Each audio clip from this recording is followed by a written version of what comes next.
Alright guys, so I wanted to let you guys know I'm going to be going to PRI at the end of this week. If there's anything you guys want to see, please let me know, and I will do my best to get over and cover it. I do have a lot to cover for Haltech and people that I just need to see for personal stuff. So let me know what you want to see, and I will get by there if at all possible. I do have some really cool people that I'm going to be talking to. I hope you guys are going to get a kick out of it. So I guess on with the video. Alright guys, so Kalvin is here in the shop here at work, and he needed his compressor housing modified. See? So we're going to weld a 3-inch cast 90 to his compressor housing so that it doesn't have a boot next to the manifold, because they will burn up and split. So with that being said, we can show you the car real quick. Show you how tight the clearance and stuff is in here. So you can see, very tight in here, and compressor housing goes, you know, down in here. And when he had the rubber boot on it, it was basically hitting the manifold. So that's not going to work because it'll burn up and split, and fires aren't fun. So we're going to weld one of these 90s on here and get them all fixed up. So we're going to do a 3-inch cast 90, but the original outlet size is 2.5. Alright, so you can kind of see there's a little bit of flop here, a little bit of flop. So what we're going to do is I'm going to weld a bead here first to build up the material a little bit, and then from there we can have this fit a little bit tighter so it can be a little bit easier to weld, and we can make it fit a little bit better. So we will need to actually test fit it back in the car before it gets welded solid. So what we'll probably do, get it built up, tack it on. I did mark it here. See that little mark right there? That will correspond with that guy. So for that, we can tack it there, and we'll still have a little bit of movement. We won't be able to move it much. Aluminum cracks really easy whenever you just tack it and try to move it. So we're going to get started on that and go.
That's much better. So sometimes welding on this cast aluminum and Chinese cast aluminum, it's not an exact science, so not the most beautiful thing in the world, but to just build things up, that'll work perfect. So time to go test fit it, get it marked back up, weld her up. So we got Kalvin's turbo all welded up, and I think he's ready to put it back in the car. Did a couple passes on it, so should be good to go now. So I didn't film the actual welding of the elbow on Kalvin's 300ZX, so I'm going to show you what it ended up looking like. we got this elbow on. It clears the shock tower just barely. Very, very, very close. But that's on there. Now that that was on there, here, the charge pipe here was a little bit short, so we're going to have to fix that. They may have fixed that last night, but I'm not sure. So we will have to see once I hear back from him. So they're working on that, and I'm going to work on this. It needs to be longer, so we're going to make it longer. Cue montage.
So we just welded up this fine man's pipes, right? So, boop.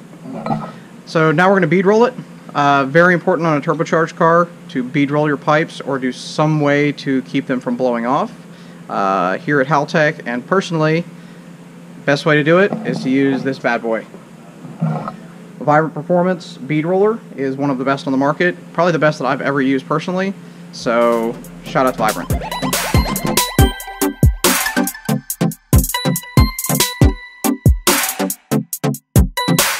That's the only way to rock and roll. Look at that. Done. Oh my god, this pipe is so hot now. Ooh. Damn. Woo! Yeah, that's real good. Yeah, that's really nice. That's really nice. I like to finish it off with a deburring tool. Make a nice smooth edge on the inside.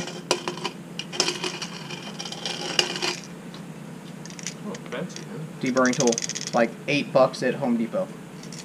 I didn't know that was a thing. Yeah, that's a thing. Okay. Deburred, all welded. Always after you do anything to your charge pipes, go wash them out so you don't get anything in your engine. Pro tip. So I kind of woke up sick, or sicker I guess, but that did get me up early. I got a phone call from Brad and Kalvin last night, and they had a little issue with a coolant line that they aren't using anymore. The cap like popped off, so I'm gonna fix that before they get here this morning. We're gonna go over here and get this thing fixed up for them. I went ahead and cut down a bolt head and also cut the nipple off of this guy. So this is a cap head Allen stainless screw that I went ahead and opened this guy up to fit that nicer and knocked it down in there so that there's no gap or anything, and there's no real way that this thing is going to have any leaks. So I'm going to go ahead and throw a bead around here. This is all stainless, so we'll go ahead and get this zipped up.